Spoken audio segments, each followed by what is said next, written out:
What's going on YouTube? It is X Vlogs here, or just Ben, you can call me that. Today we got a special video. As you saw in the title, we are putting an exhaust on this E46, so you know it doesn't sound like poo-poo caca anymore. We got a Turner exhaust, a valved muffler in the rear, and it came with a cold air intake. I know I already have one on there, but it's kind of scrappily put together. It is very nice that it's down on the bumper, but I think this new one that I got is going to sound way better and give me better performance. So let's lay out the exhaust. The exhaust boxes are back there, as you can see. I'm going to show you what we got, and yeah, let's get straight to it. All right, so everything is unpacked. Here's the exhaust from the tip back. Here's the very sexy dual tip clamp there, all 15mm clamps for the nuts that tighten it, and then bolts up to the catless headers that I have installed. We are not going to be opening the air filter box and all that stuff. We're going to leave that in the cardboard box to save space and to declutter everything, but we are going to eventually replace this kind of crappy cold air intake. Yeah, that's the whole exhaust system. It does come with gaskets, good gaskets, not paper ones.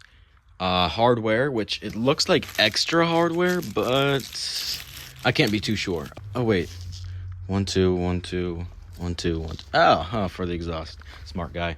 And then it comes with a bunch of zip ties. The keys, it actually comes with 2 for the valve. Some check valves, one ways, and whatnot. And then obviously the controller, or what controls the vacuum, and then a bunch of vacuum line, which I'll probably route to the back of the intake manifold where there's vacuum. I'll figure that out on the way. But yeah, now let's actually get the car lifted. It also came with a license plate frame, which is pretty cool. All right, so we got one of the pipes on. It was actually pretty easy to get the muffler off. You need a 13mm wrench and any impact gun with an extension, unless it's stock and it's been on there for years, and you might want a bigger impact gun. I'm using a Walmart one though. I got the first one on. Made sure to put the gasket on and the hardware that comes with it.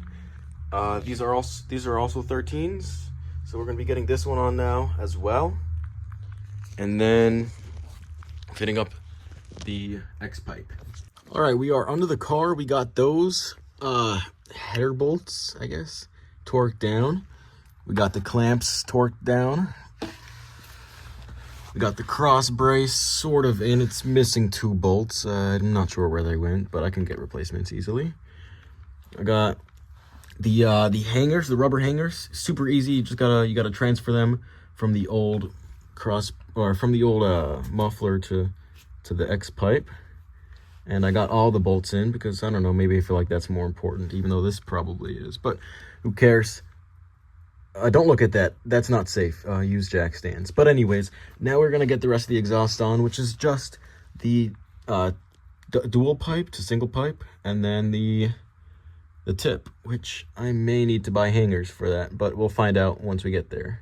Okay, so that exhaust hanger is not there. I'm going to get one from one of my friends, or maybe just order one. But now it's time for the vacuum. And I was looking around. Most cars that you buy this exhaust for have an OEM, I guess, vacuum spot. But this one doesn't. So they gave us a bunch of vacuum line.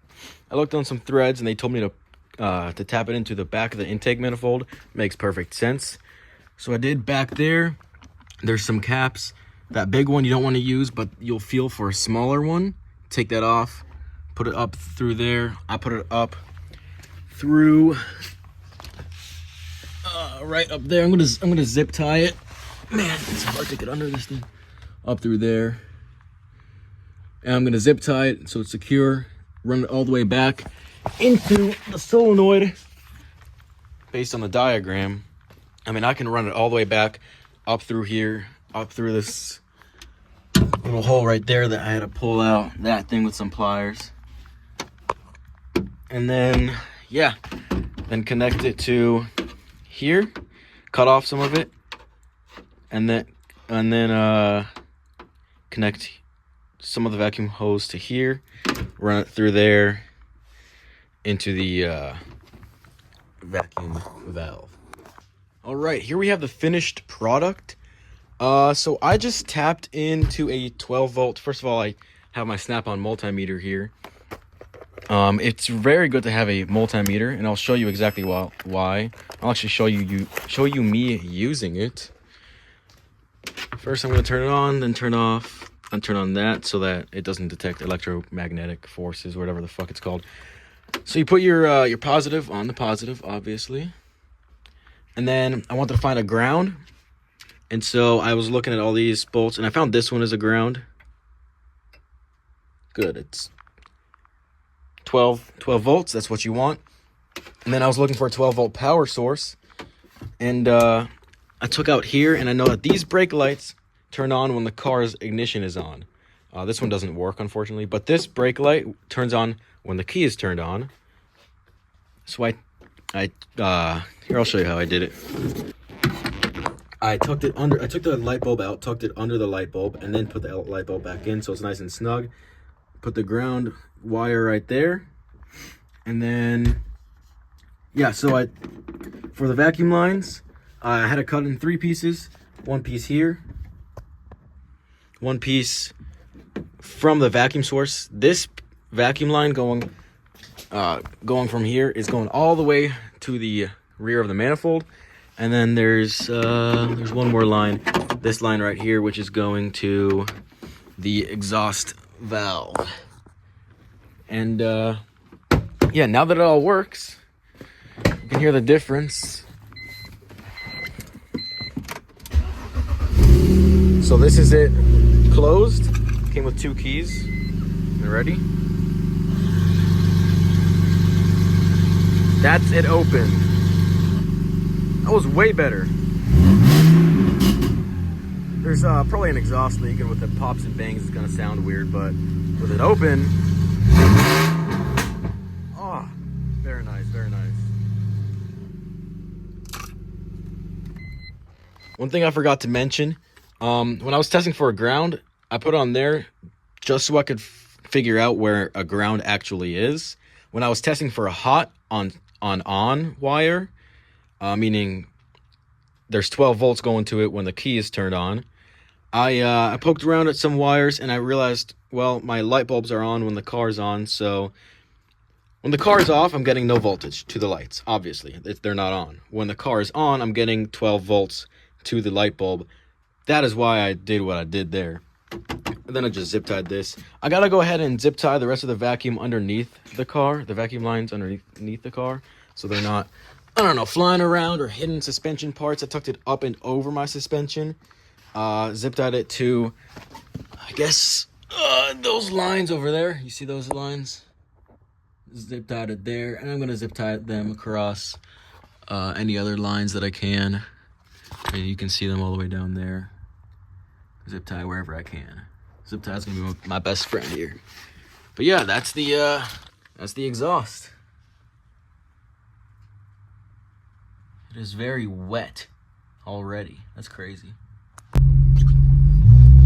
All right, guys. So this is me driving with the valve muffler in the open position.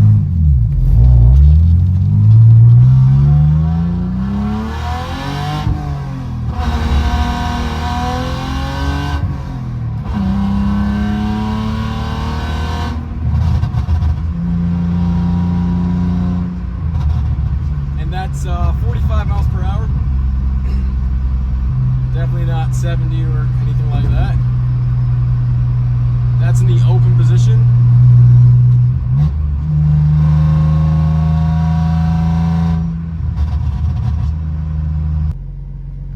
I can't seem to park my car correctly. I'm gonna try it again.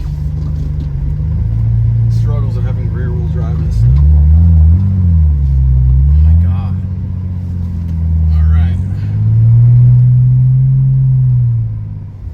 We're just going sideways. Holy shit.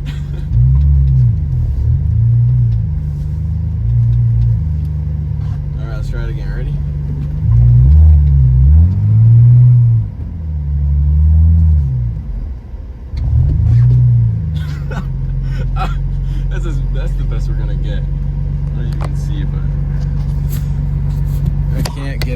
closer to that car. And that's a good distance. I guess people can park there.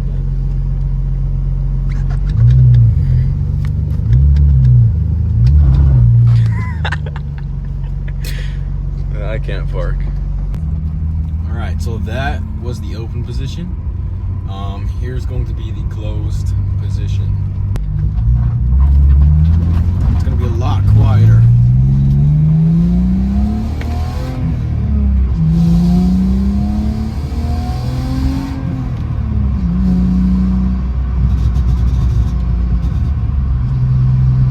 See, a lot quieter. I think the closed position is kind of annoying. I mean, I hate it. It sounds raspy. I mean, obviously, it's gonna sound raspy. It's a inline 6. But yeah, I like the open position better.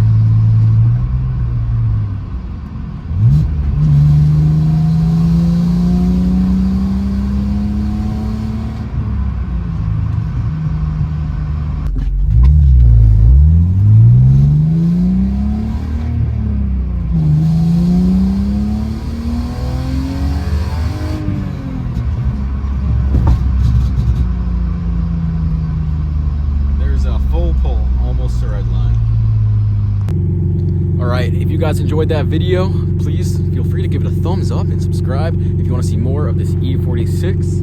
I'm going to be making a lot more videos on it. That cold air intake, I will be making a video on that as well. Drift season comes around, might be vlogging a little bit, some first person point of view type stuff. But yeah, for now, that's all that I have.